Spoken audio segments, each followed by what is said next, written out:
పోయిందే బిడ్డ కోసం. మాకైతే ఇక్కడ మా గ్రామాలలో కానీ ఎక్కడ కానీ మండలంలో కానీ ఆయన చేసింది అయితే ఏం లేదు. నియోజకవర్గం 5 మండలాలల్లో చేసింది పెద్దగా ఏం లేదు.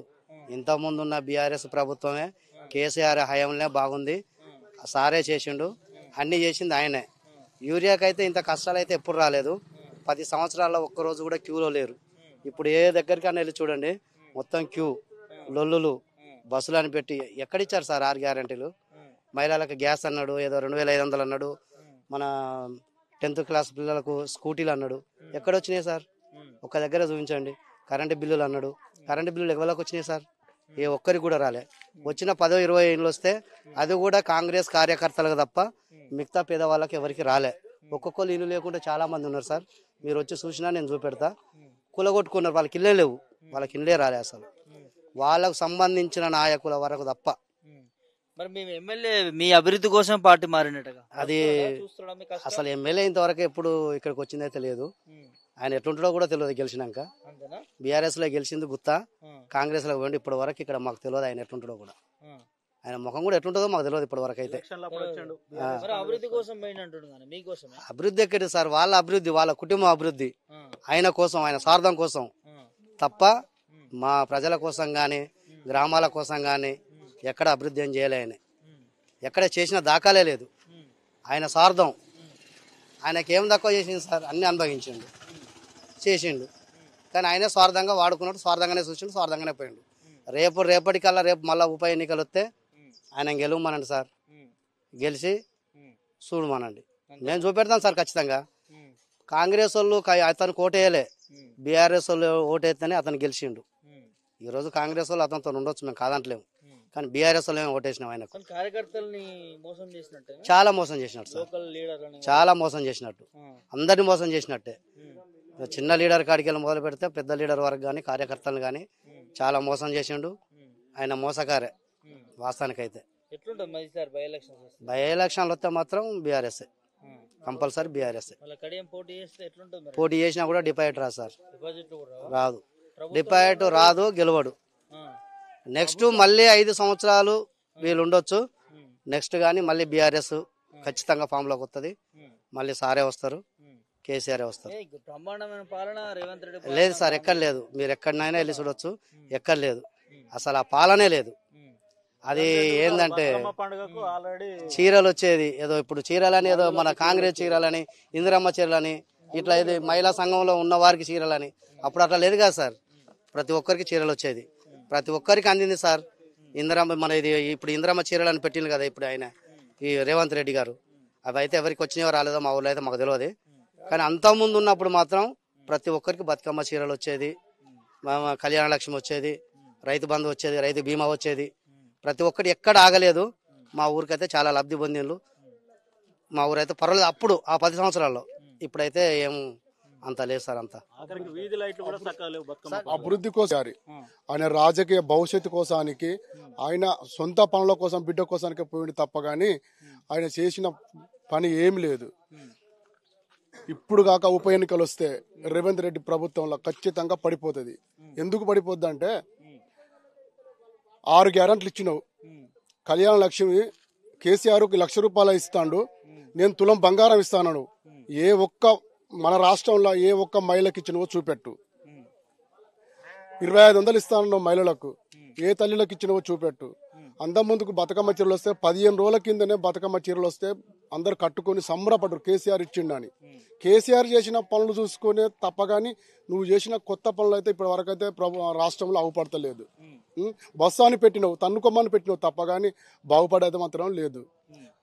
కడియం సిఆర్ విషయానికి వస్తే కడియం సిఆర్కి రోడ్డు పొడి పోతా అంటే కమిట్మెంట్ అంటే నాకేదో అర్థం కాదు ఆ విషయం అయితే.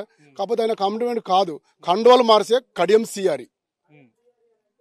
అలాంటి వ్యక్తి తప్ప కానీ దానికి పనికి వస్తారు తప్ప కానీ పనులకు నేను రైతుల కోసం పోయినా, నేను వాళ్ళ కోసం అంటే నువ్వు ఎక్కడ పోయి ఏ రైతు కోసం యూరియా కోసం క్యూలకు నిలబడితే పోయి నువ్వు యూరియా బత్తాలు ఇప్పిస్తాను ఏ ఒక్క రైతుతోడైనా సోషల్ మీడియాలో కానీ ఎక్కడైనా చూపించండి.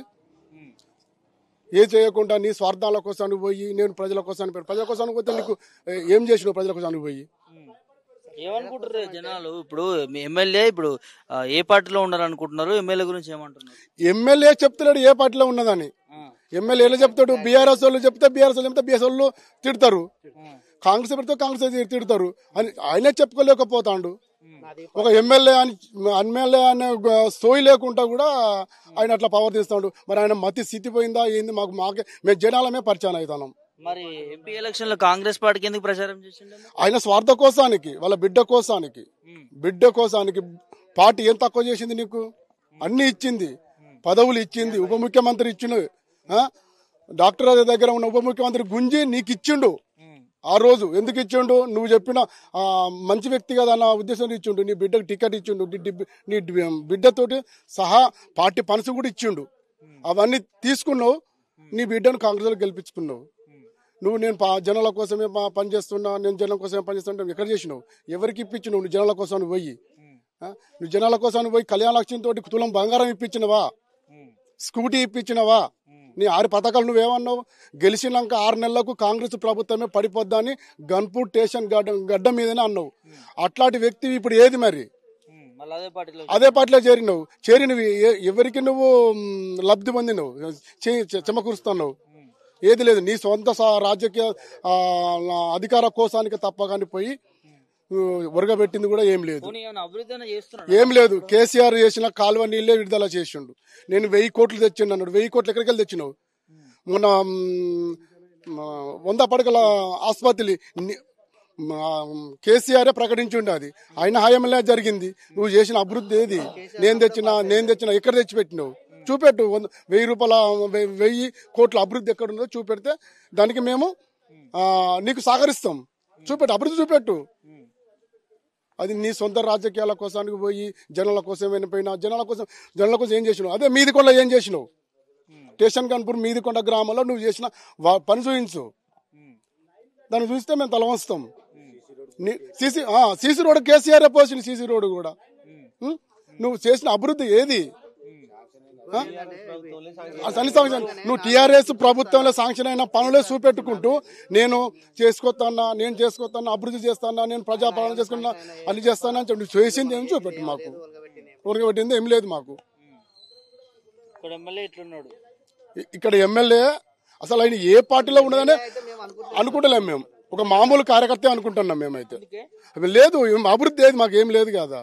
ఎమ్మెల్యే అంటాడు నేను గల్లబట్టి నేను ఈ పార్టీలు ఉన్నా అని చెప్పుకోవాలి. స్పీకర్ నిర్ణయిస్తాడంటే స్పీకర్ ఎలా నిర్ణయిస్తాడు? నువ్వు గెలిచింది దేని మీద? నీ అంతరాత్మతోటి ఆలోచించండి ఒకసారి. మీరు 70 సంవత్సరాలు ఉన్నారు. నేను నీతి తప్పను, నేను నీతి పరుణుని, నేను మంచి వ్యక్తిని అని చెప్తాను కదా సార్. మీరు కూడా ఒక వ్యక్తిలా అప్పుడు నేను నీతి తప్పను, నేను మంచిగా పార్టీలు మారనని చెప్పిన వ్యక్తివి ఇవాళ ఎందుకు సార్? ఎవరి కోసానికి పార్టీ మారినావు? ఏ కార్యకర్త కోసం మారినావు? ఏ అభివృద్ధి కోసానికి మారినావు? అది చూపెట్టండి సార్. మీరు ఒక 70 ఏళ్ళ వయసులో ఉన్నారు సార్. ఎందుకు సార్ మీకు ఈ చెడు పేరు? ఇప్పటికైనా దమ్ము ధైర్యం ఉంటే రాజీనామా చేసి, ఎమ్మెల్యే పదవికి రాజీనామా చేసి ఎలక్షన్లకు రా. బై ఎలక్షన్లకు చూపెడతాం ఖచ్చితంగా. గన్పూర్ గడ్డ మీద మళ్ళీ గులాబీ జెండా ఎగరేస్తాం. అది మేము ఖచ్చితంగా చెప్తున్నాం. ఆ దమ్ము ధైర్యం ఉండేది ఉంటే రాజీనామా చేసి రా. చేయలేడు. రోడ్ల పోటీ మాత్రం కమిట్మెంట్ కడియం సిఆర్ అంటే కమిట్మెంట్ కాదనే కండువలు మార్చే కడియం సిఆరి, కండువలు మార్చే కడియం సిఆరి. టీడీపీ కండువ కప్పుకున్నాడు, కాంగ్రెస్ కండువ, బీఆర్ఎస్ కండువ కప్పుకున్నాడు, కాంగ్రెస్ కండువ కప్పుకున్నాడు, బీఆర్ఎస్ కండువ కప్పుకున్నాడు. రేపు బీజేపీ కండువ మార్చుకుంటాడు. ఏ పార్టీ అధికారంలోకి వస్తే ఆ పార్టీ కోసానికి, నీ సొంత నిర్ణయాల కోసానికి తప్ప గానీ ఇక్కడ ఉన్న వాళ్ళ కోసానికి ఎప్పుడు కూడా నువ్వు ప్రజలు ఎక్కడన్నా